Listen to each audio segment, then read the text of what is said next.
Welcome to the More to the Story podcast. I am so glad that you have come along. This is going to be maybe the best show of the year because it's the best of the best. It's the best of 2023. So I went back and I found the things that were downloaded the most, the episodes that were downloaded the most, the episodes that were viewed the most throughout 2023. And I wanted to be able to share that with you here and give a little bit of commentary to each one. I'm so thankful to this audience. I can't tell you enough what a blessing it is to be able to offer this podcast, the various things that come from AndyMillerIII.com to you.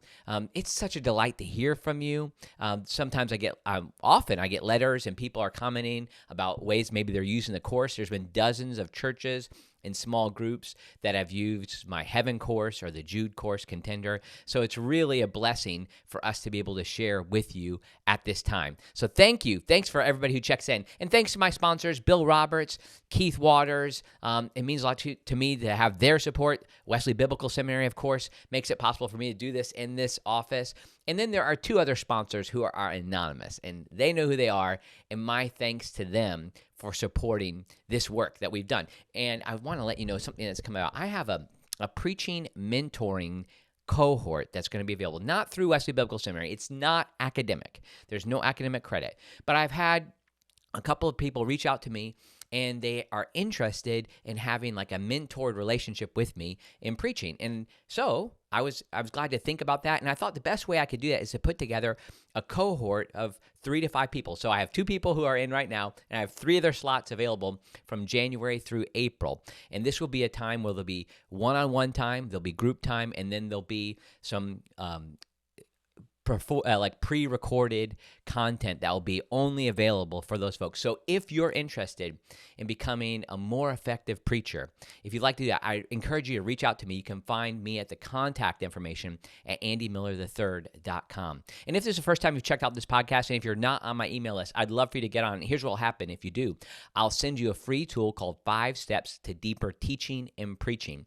It's a 45-minute video teaching, and it has a worksheet that you can use to go deeper in your preaching and teaching preparation. And that's in part what led to this process is some people have used that resource and they're like, I want to go a little further. I want more than just that. So that's what this is. So if you're interested in that, let me know. And then also, as you're hearing this, my 2 courses that are on my website, Heaven and Other Destinations, A Biblical Journey Beyond This World, talking about the afterlife, 5 sessions, discussion guides, interactive forums that you can be a part of, and then, of course, about 5 hours of content with me teaching through the theology of the afterlife.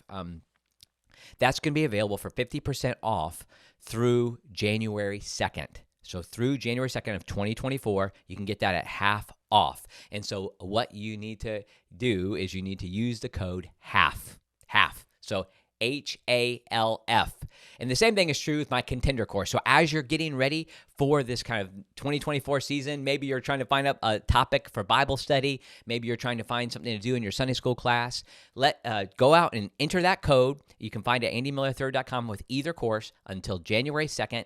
It'll be available at half off. And again, the code is HALF, HALF. I believe I'm spelling that correctly.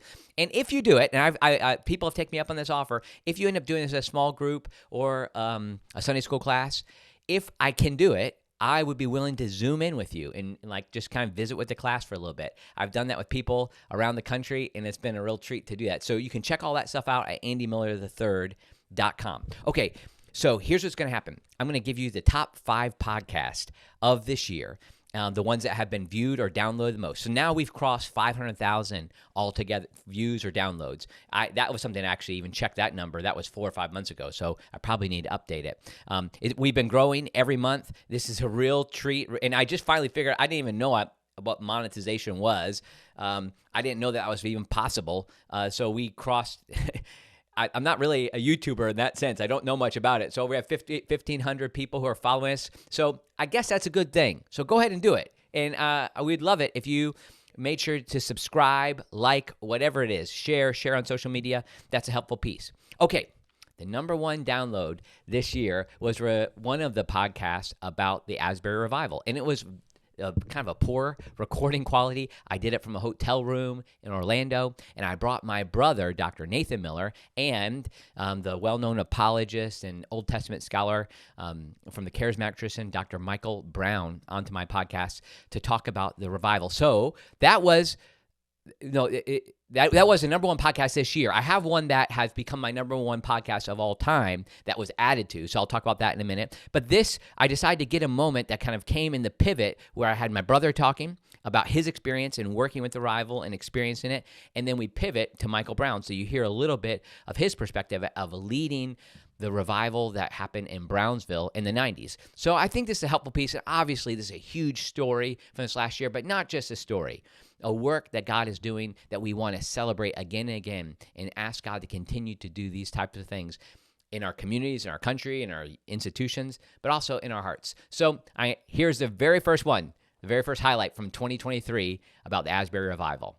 So something I think people aren't necessarily aware of because it's kind of been lost in the shuffle of things is, again, I think there's a really beautiful thing about how this started. And so on Wednesday, talking to a lot of folks as we were processing it immediately that day, something that happened on campus the day before, which probably not given as much airtime, it was kind of like it was planned late or didn't get announced on time, was there was this like remembering circle that took place on campus, just recalling just the sins of our past, and thinking about, particularly as it relates to race. And there's a guy in Lexington, Shea Brown, who's done this research, just like pulling up the old records of the slave sales in Lexington and just like remembering this. And so, and I wasn't able to go because it was when my daughter got home from campus, but a group gathered in a circle and in just like sort of a holy lament and just like thinking about this sadness and like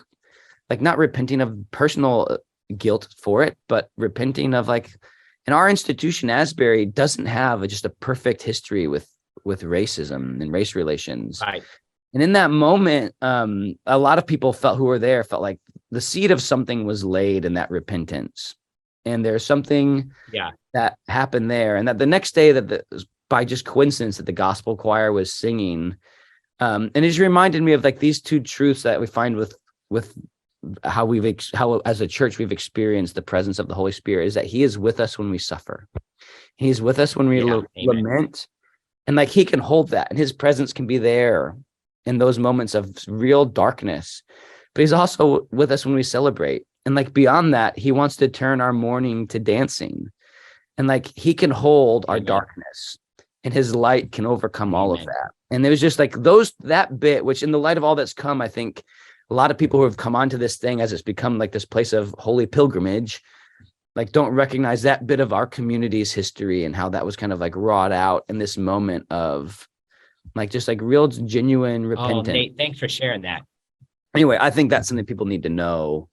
It would be helpful to know. That's great. Those online can see that we've welcomed in Dr. Michael Brown. And Nate, I'm glad to have you stay along. Hey, I'm also glad to introduce two friends. Dr. Brown, this is my brother, Dr. Nathan Miller, who teaches at Asbury University. Dr. Brown, welcome to the podcast. I'm glad for two people I admire to see each other. Well, great. So this is your physical brother and your spiritual brother, yes? Yes. Both, indeed. Yes. Yeah. We got them. The similarities are undeniable.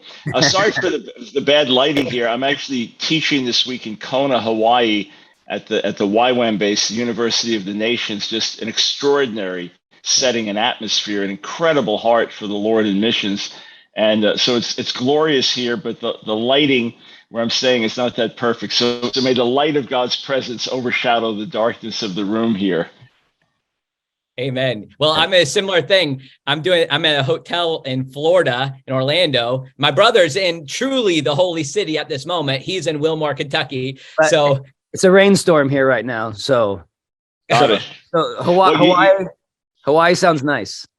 You know, just to say this, as I've been so thrilled with the reports of what God is doing, and I mean the hand of God all over it from so many angles. It just makes it so undeniable in terms of what God's doing, and the fact that there are no well-known names or faces or anything associated with it makes it all the more beautiful. But during the Brownsville Revival, I started to write a book on how to put out the Spirit's fire. It was basically 30 different Yeah. things to say, if we do this, we'll hinder and stop what God is doing. I only wrote part of it during the revival, but some years later, I had this deep sense you're going to need to finish that book. In other words, you'll have the privilege of being in another wave of the Spirit. And then I began to sense in recent years that God is going to be moving all over. It won't just be one place, but God's going to be moving in thousands of different places all over America. And I began to say that and write about it. And then as I've been traveling out, actually it was August of 2021 in prayer, I felt the Lord speak to me. There's a book we wrote called the Revival Answer Book that dealt with criticism of revival. Why does this happen? I went through history and biblical foundations and all of that. And I felt impressed by the Spirit. Make sure you have plenty of these on hand. They're going to be needed. So I had this growing sense something is near, something is near. And then, wrote in November about I see thousands of holy fires all over America to kind of paint the picture. And the end of January on the radio, I thought, okay, I just have to say it. It is so real and clear to me. Because as I've been traveling, I've just been seeing God moving, not because I'm bringing it. I mean, I'm going to places and they're marked by prayer and fasting. They're marked by the presence of God. They're marked by young people flocking everywhere I'm going. And I said, I've got to declare it. So I got on the radio. It was the end of January. I said, the first waves of this great revival movement, the first waves of this next revival, they're already here. It has already begun. It has started. And it was just so much all over me. And then with all the timing and everything, the collegiate day of prayer, set for February 23rd at Asbury, could God do it again? And of all places, one that's just going to get national attention in a way that's so nameless and faceless. I mean, God is on the move. And not only are we getting the reports of that you're all hearing about the Holy Spirit falling on different campuses. One of our missionaries in the Philippines, a key intercessor in our ministry, texted me the other day. He's got two sons at Lee University, and one of them was in a prayer meeting, and he said 12 hours later they were still praying and worshiping, no music, just going. So we're hearing all those reports, but now I'm getting texts from pastors in different parts of the country about the Spirit falling dramatically at their church services this past Sunday. So wow. it's God's on the move, and Amen. It's thrilling to see what God is doing. And again, I am rejoicing. Craig Keener is a dear friend. So we've been getting frontline reports from Craig and through Andy and folks at the seminary connected to Asbury, frontline reports. So we got to seize this moment. And I'm thrilled with Asbury leadership having the wisdom to just steward and keep things on the right track. I'm going to have to go in a second. So I'm going to interrupt you before you start talking, Andy. So first of all, I was going to hand it to you, brother. I just wanted you to know. I knew you were leaving. I was going to hand it to you. Craig Keener's son was a student of mine. So Craig Keener is David Keener's dad to me. So just throw that out. David Keener is a really beautiful musician too. So people should look him up. Just to reference some of the things you're saying about what you're seeing with people. I think one of the things that struck me most by the people kind of coming here on, again, what I kind of describe as pilgrimage is just the hunger. People are so hungry for an experience with the Lord. And I think I believe that we even see in society at large, society is just hungry for the sorts of experiences that the Lord can provide, that our society has tried to fill and has been left wanting. I'm just so grateful for that. And I'm great. I'll look forward to listening to the rest of this conversation later. But right now I have to go help shepherd people in and through the rain. So really grateful for opportunities to serve and thankful for y'all's work. And I'll look forward to listening to the rest of this later. But bless y'all. Thanks, Nate. Thanks for coming in. It's Dr. Nathan Miller coming to us. He also is the chief banjo player for the revival. If you go back and look at the videos, you'll see him there. And on top of his other work. Dr. Brown, I'm so interested. So you've written this book and you've thought about this. You've been through some of these things. Already, the Asbury's experiencing some of the tensions that come with this. Help us know, as this movement is moving, what do we do? Give advice to some of the leaders who are in these places right now. Yes. So let me. I'm going to give a few practical things right off the bat. Let me say some broader things first. I am for months now. I have wanted to reach out to a number of leaders that I know, pastors who have been seeing a steady move of God in their churches for some years. So not on the Okay. level of everyone flocking from around the country, or doing the pilgrimage kind of thing, but something steady, God moving for years, growing, healthy. So I finally put it together. I thought, okay, I need to do this. To get on the phone with these guys and say, listen, it's really important. We're going to have thousands of places all over America experiencing revival that never have before. And we're going to have to give some kind of mentoring, help leaders steward things, because Wow. it's easier said than done. So this coming week, I'm going to be meeting with these guys, and I've got a strategy. I believe we can do it largely online with a coalition of leaders to help steward, mentor, give guidance to those that want it. So hopefully we can provide some really practical outlets for this in an ongoing basis, some relational as well. And I got that nudge from the Lord. Talked to a publisher yesterday, said, hey, I got to finish writing this book and get it out by the fall on how to sustain revival, or conversely, how to kill a move of God, depending on whether you put it negatively or positively. And I had a list of 30 items there. When I wrote my list years ago and started writing the chapters, I then went and read Finney's message on hindrances to revival, which is Right. available in full online. And I was struck by how much overlap there was in the list. So in other words, certain Interesting. principles apply. So folks can read Finney's long sermon on hindrances to revival as Yes. part of his lectures of revival of religion. It's freely available online. That's very helpful. But a few things, and it's all easier said than done. It reminds me of a Mike Tyson quote, the boxer Mike Tyson. Everybody has a plan until they get hit in the face. All right. This next highlight from 2023 actually came from the year before. But for whatever reason, this podcast just took off this year and has become my number one podcast. And it's not normally the theme that people are looking for or think that would come with my show, but it is one of my interviews with Dr. David E. Clarke when he was talking about his new Moody book. Moody's a publisher, in case you didn't know. It's not a Moody book, but it is. It's called Enough is Enough. And so I just brought in a little bit of this conversation where he talks about what emotional abuse is and kind of the initial response that people should offer. And he's often talking about how people deal with narcissists. And this comes up in this interview. And then I've had him on again. And these podcasts just seem to resonate with people. I'm delighted. I don't think it's mental health is a main thrust of what I do or trying to help people when they're dealing with abuse. But I have a great relationship with Dr. Clarke. I appreciate his ministry. I find him hilarious. I enjoy every conversation I have with him. And it seems to be something that God has used to bring people from a place of darkness into light.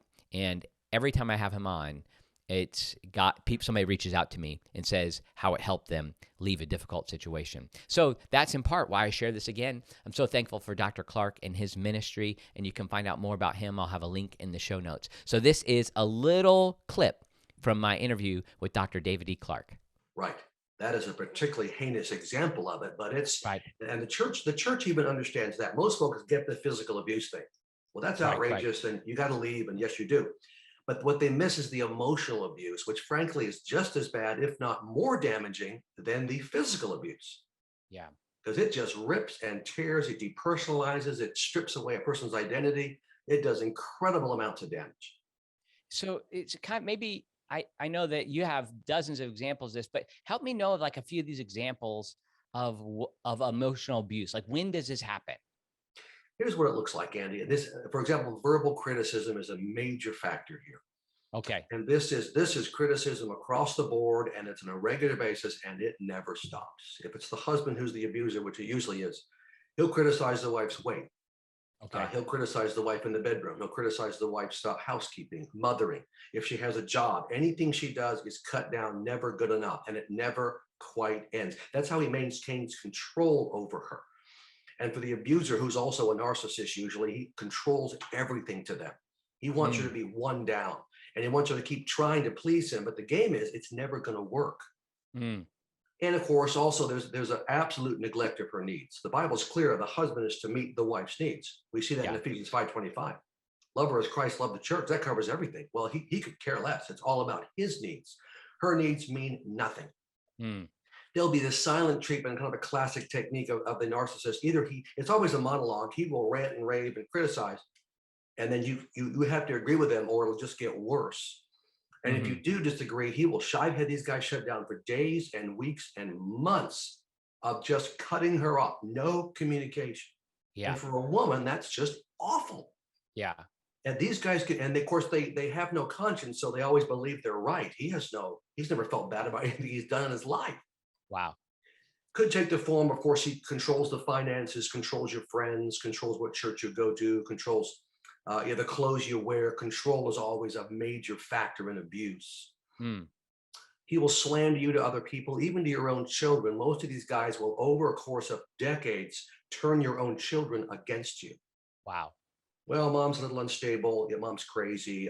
He can take an incident where maybe you lost control and melted down, but that's about mom, because he wants to win them too. I mean, it's just insidious. Yeah. There could be an addiction. There usually is. Could be a sex addiction. Could be an alcoholic. Could be a drug addict. So these are serious categories. This is not a guy that struggles with something, has gotten better, and is walking with the Lord. Oh no, he's a dirtball. I mean, for lack of a better word. Hey, well, yeah, I appreciate you saying, because like that, I had you on the podcast last time with your book that you self-published called My Spouse Wants Out. And when we had that conversation, the day that I published it, I had a couple of people contact me and say, this is me. Wow. And I think what was helpful, and some people won't like this approach. I know you've probably heard this criticism, like you just said, this is a dirtball. And you like ask people to kind of get in a realistic place to realize what has happened. I mean, the challenge, I mean, this is the challenge, is that people are listening to you right now and they heard right in that moment, that's me.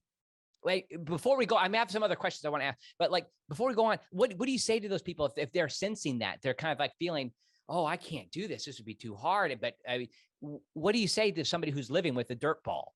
Well, I say, look, this is a process. You're not going to get strong enough today to leave him. You're not. This may take weeks, months, even a year or two, but we have to start the journey. Because by the time I see them, Andy, and you've been a pastor, you know what that's like. They are just so devastated. They can't even think about leaving. Right. However, we serve the God of the universe who has infinite power. He can do anything. And so if that person doesn't know Jesus, I will introduce them to Jesus. Most of the time they are Christians. And so we start a process. First, we define it very carefully. They want to make sure, well, I need to make sure that what you're saying is true. I walk them through their story. After 35 years, it doesn't take long.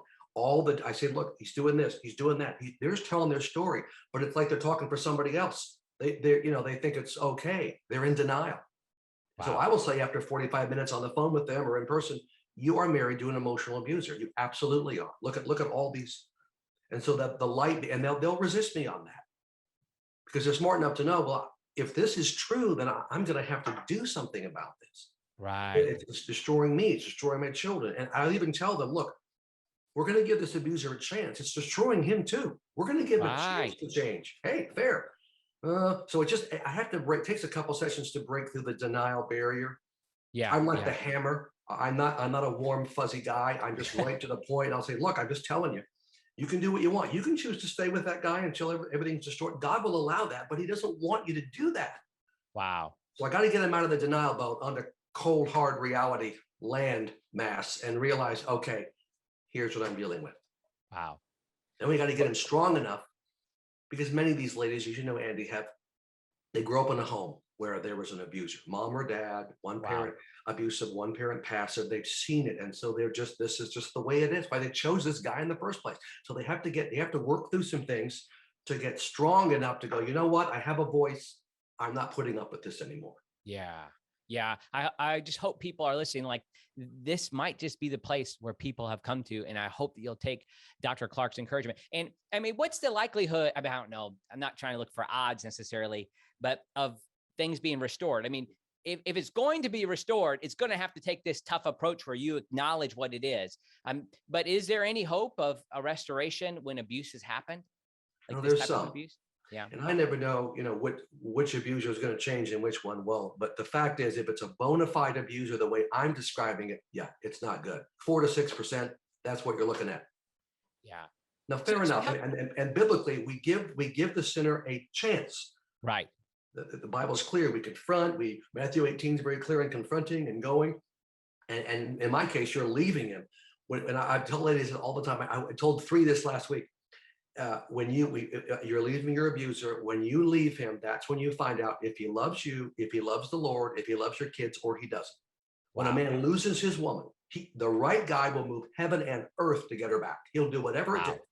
Walk with the Lord, get his narcissism fixed, and there are programs for him. But if it's the wrong guy, he never will. That'll be your confirmation. Interesting. Wow.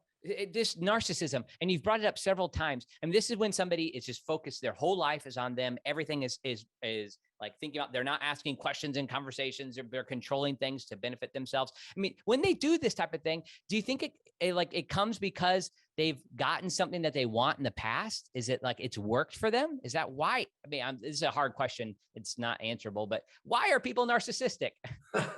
Boy, it is a good question. I think, most of these narcissists, and I've dealt with them enough. I see them one time and then I refer them to somebody else because I have no patience. I work with the victim, but they grew up in a home where often there was abuse and even they were abused. And so to fight that, to overcome that, it becomes all about me. It's me against the world. So that core of narcissism. The other possibility is, they were on a pedestal from day one. The only boy in the family or the only girl. They were just, they're loved on, and it was just overkill, the trophy mentality. And so I get everything I want. So they're used to it. And this works well in American society. It absolutely does. Wow. Politically, economically, a career, you can really get successful by being a narcissist. We've seen that across the board in politics. Most politicians are frankly narcissists. Probably, yeah. So it's developed that way. Now, and our culture is just feeding narcissism. The last 10, 15 years, especially social media, I believe plays a role in this. Okay. It's all about me, what I'm doing, the trip I'm taking. Look what I'm having for lunch. People take pictures of their food. I don't care. It's just one of the, even Christian folks, well, you know what? It's all about us. And of course, Satan pushes the agenda too. All right, we're back here. I had my first two highlights from 2023, and I had the Revival, David E. Clarke. And in case you failed to know, or I failed to mention it, I have more of this story mugs. Look at that. And I just have about 20 of them, and I would love to share one with you.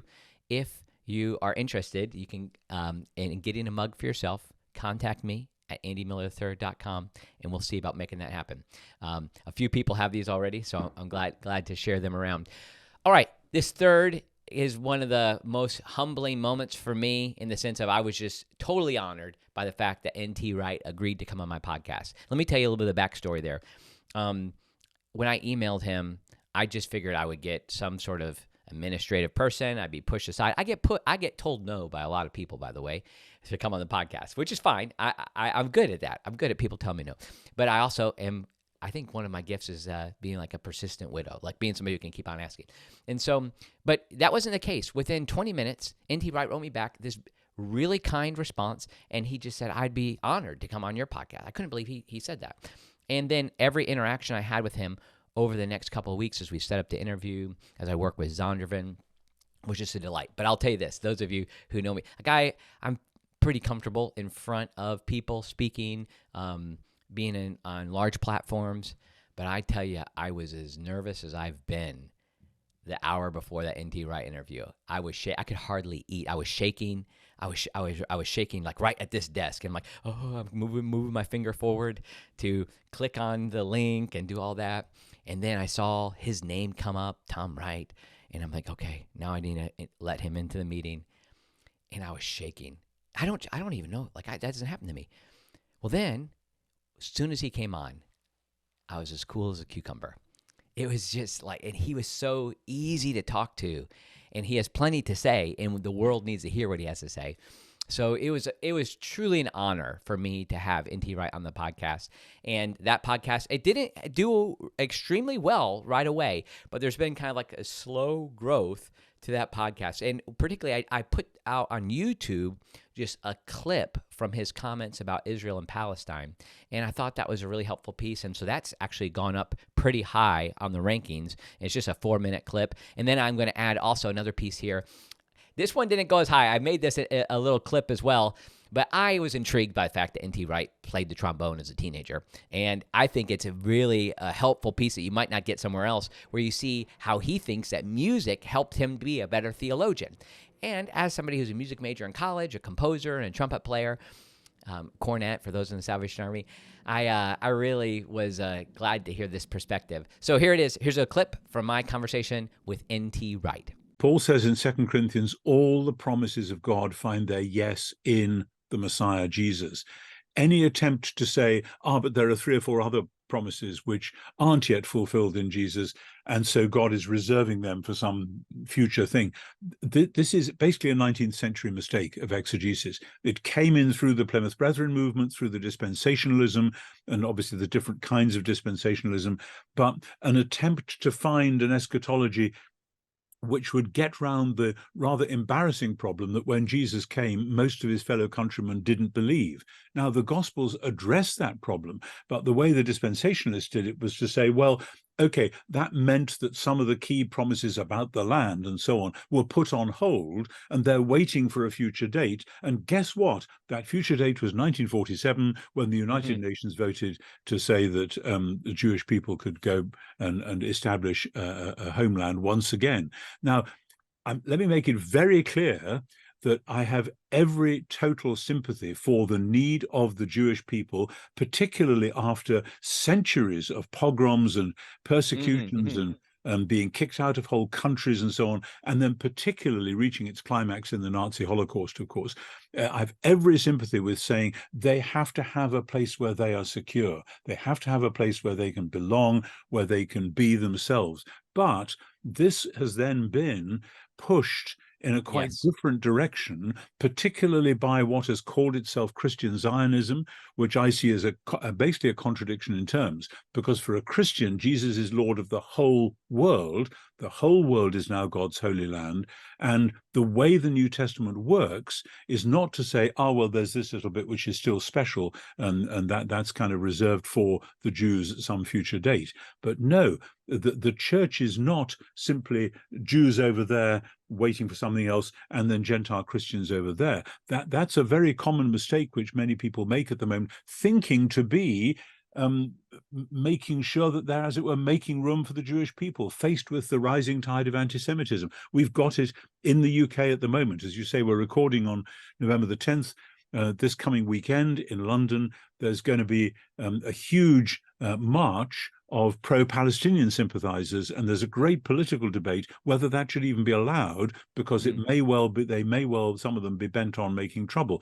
And the Jewish community in my country are really frightened at the moment, and I have every sympathy for them. If I was in the job I was doing once before, I would want to link arms with the local rabbi and walk down the street and say, "Not in our name, thank you very much." So make it very clear. Yes, you are.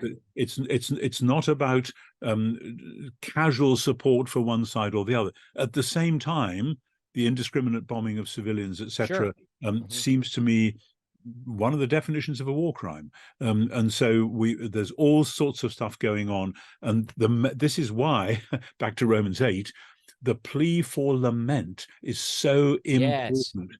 And the call to the church to be the people of lament at the place where the world is in pain, so that the Holy Spirit may be lamenting right there, and so that the Father and the Spirit will be sharing that cruciform lament at the heart of the world's pain. And that, says Paul, is how God is bringing the new world to birth. So our prayer, our lament is not just we're looking on from a distance and saying, "Oh dear, it's all rather horrible," but we are actually being used in God's purposes to be the vessels and vehicles of the prayer through which he will do the good new things that he wants to do. All right, we are back with highlights from 2023. Maybe I said the wrong year already. Who knows? 2023.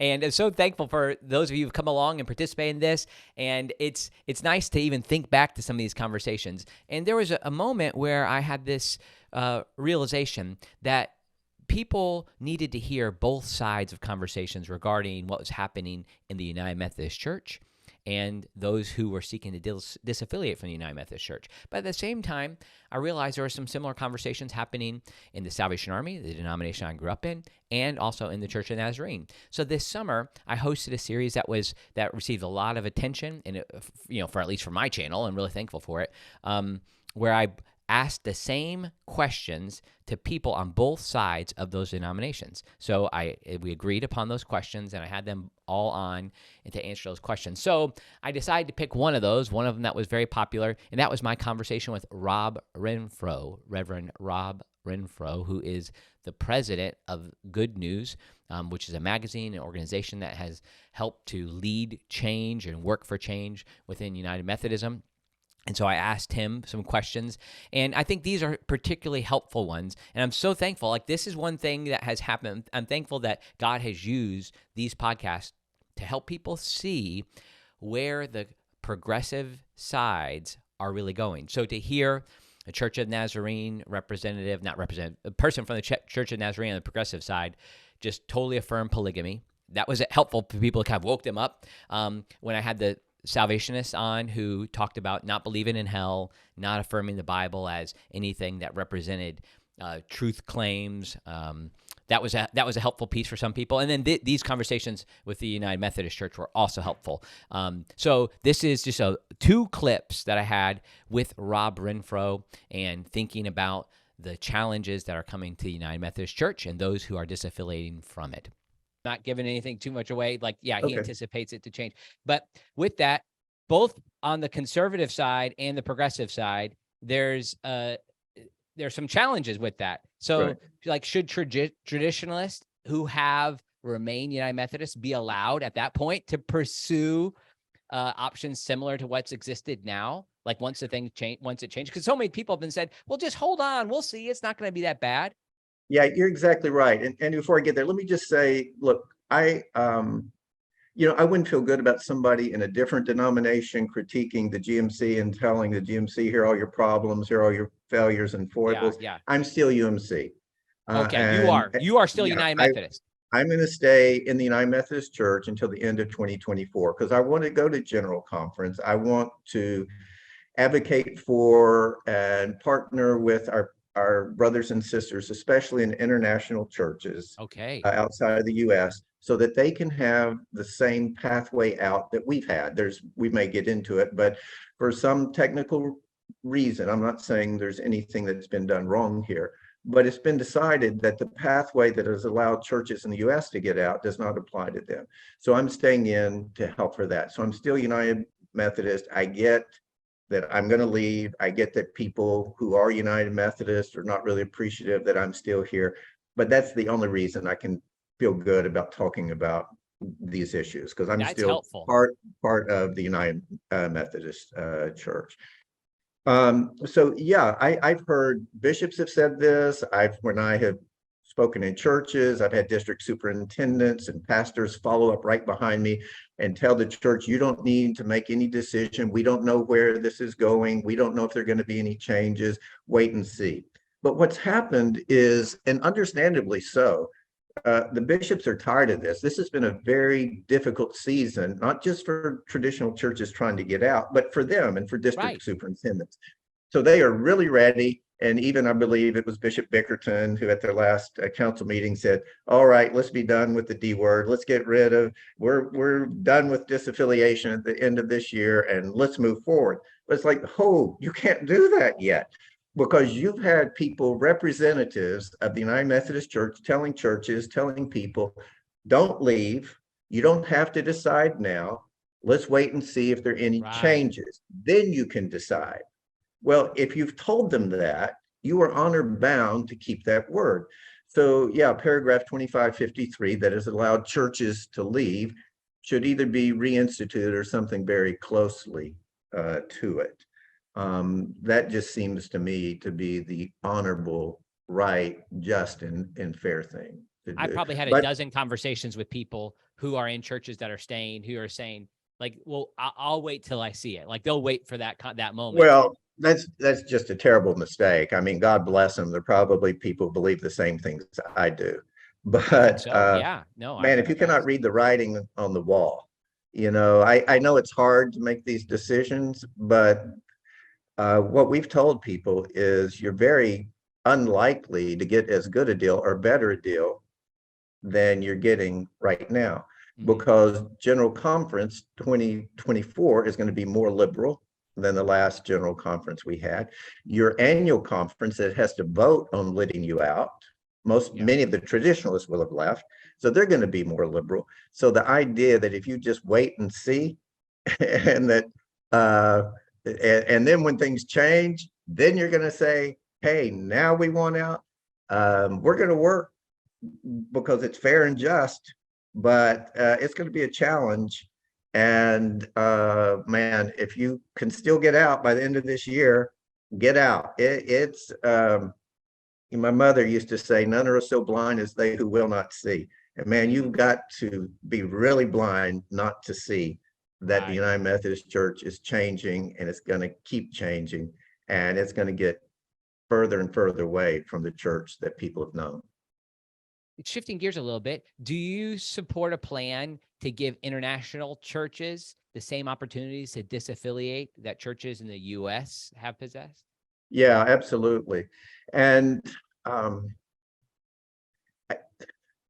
I really want to believe that even though our bishops and other denominational leaders are ready to be done with this.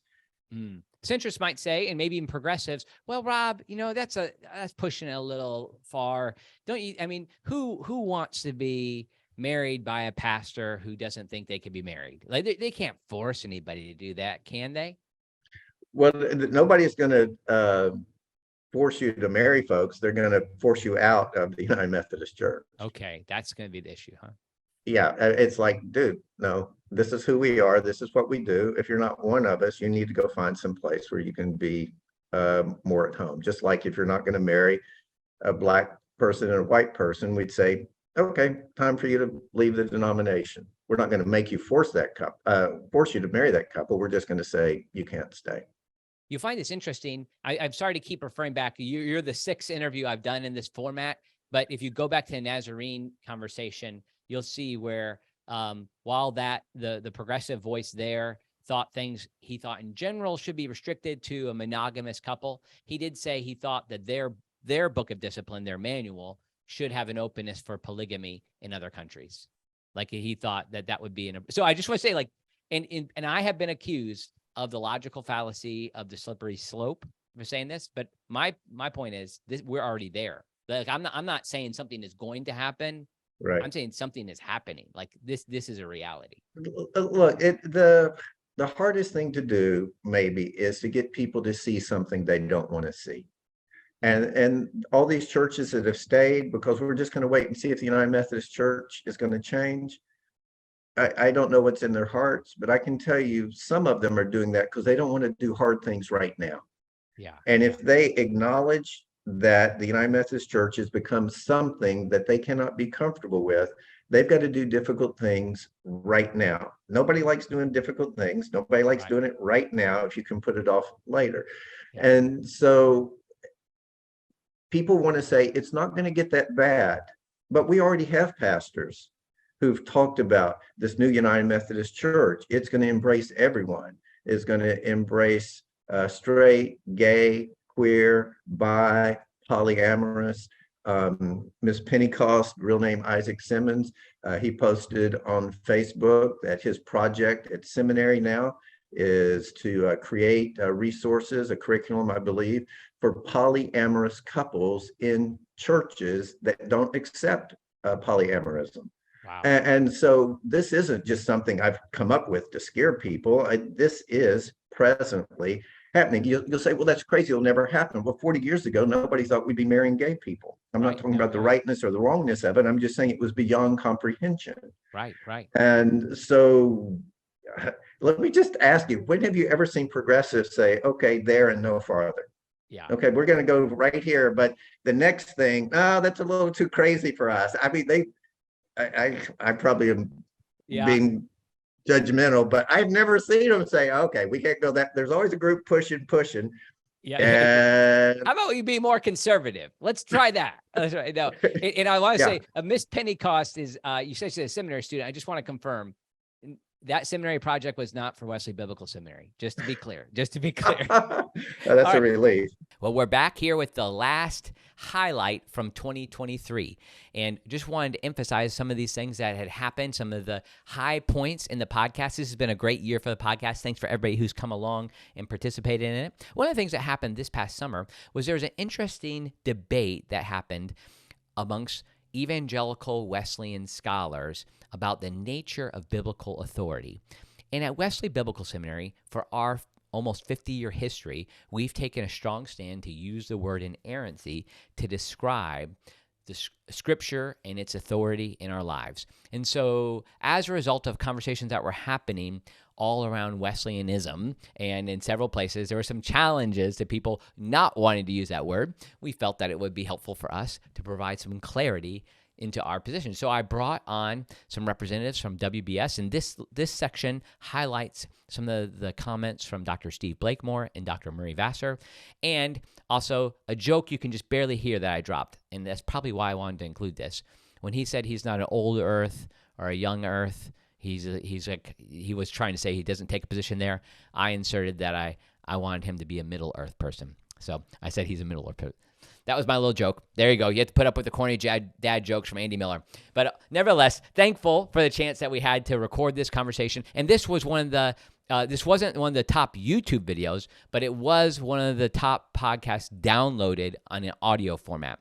So that's I try to measure all those things to figure out what I would highlight here. Thanks for checking this out. Oh yeah, there are a lot of caveats that we supply when we talk about errors in the Bible, but that's because the Bible is a complex book. Yeah, this is helpful. That touches upon what I was, in my long-winded meanderings, what I was trying to get at.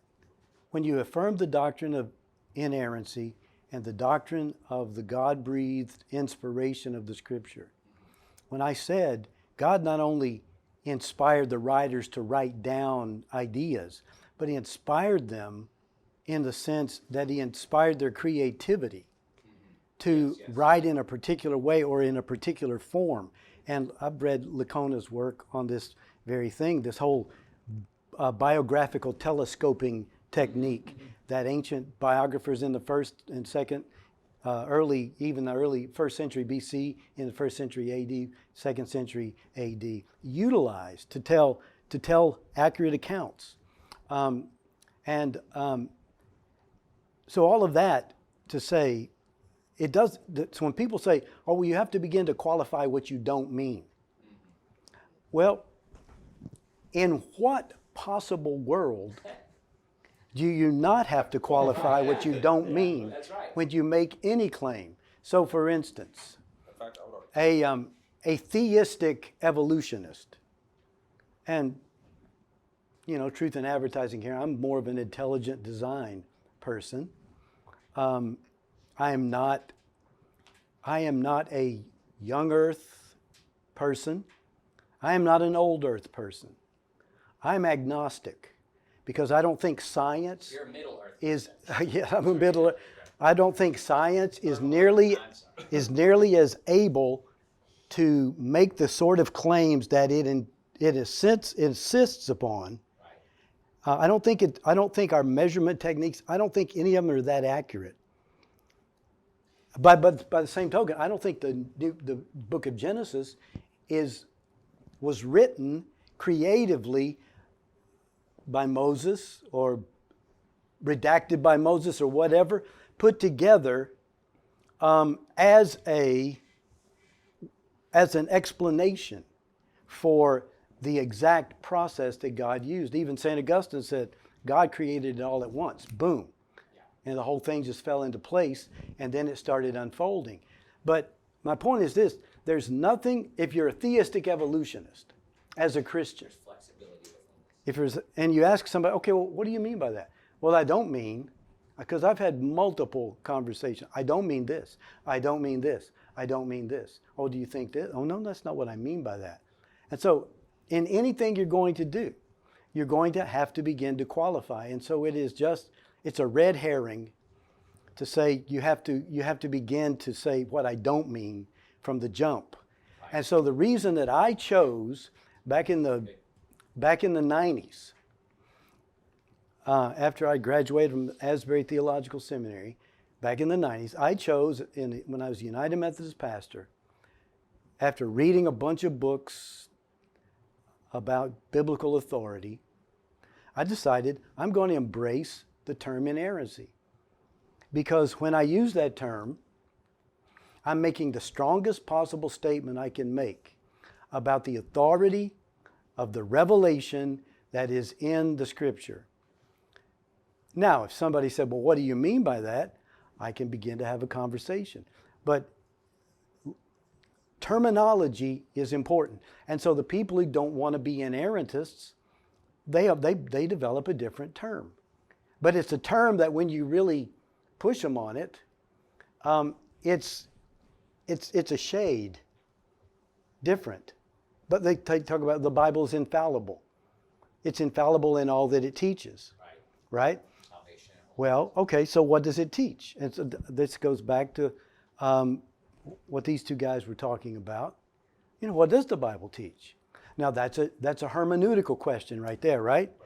So what kind of literature is this? How does it fit into the context of the ancient world in which it was written? Because the documents that we're dealing with are ancient documents.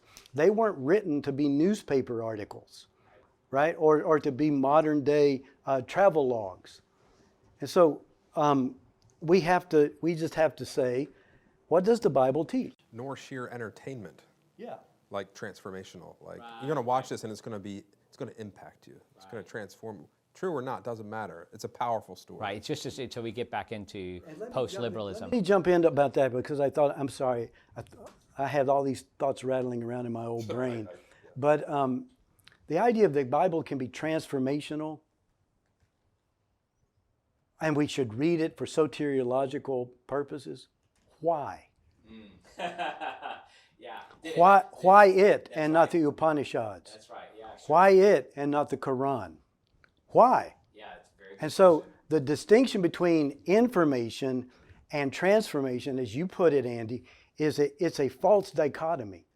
Yeah. We choose to believe that the Bible can be read for salvific purposes because of the information that's there.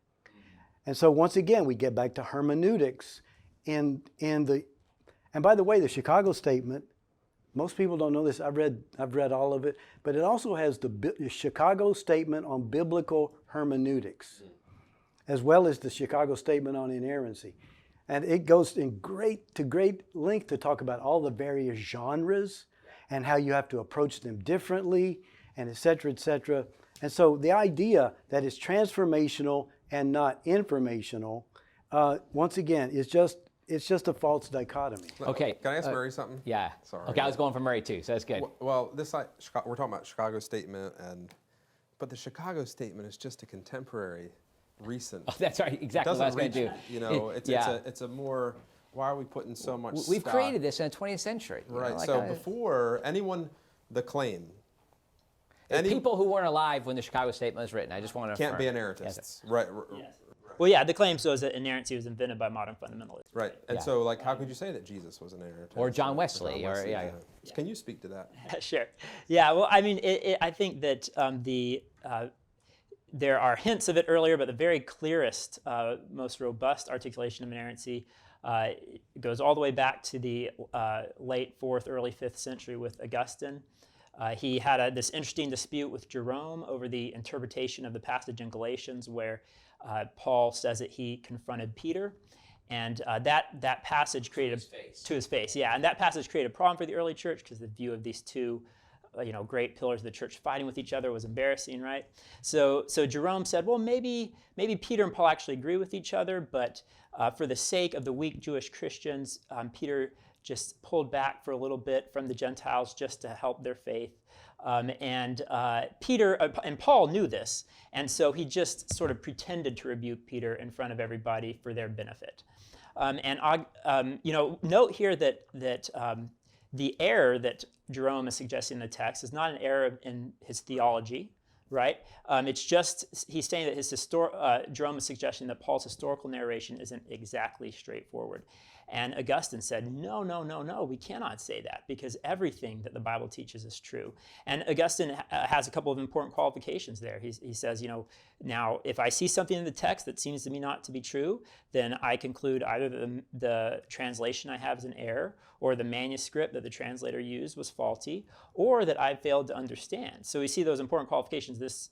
The claim of inerrancy understands that this is about the original text, which we don't in all cases necessarily know for certain.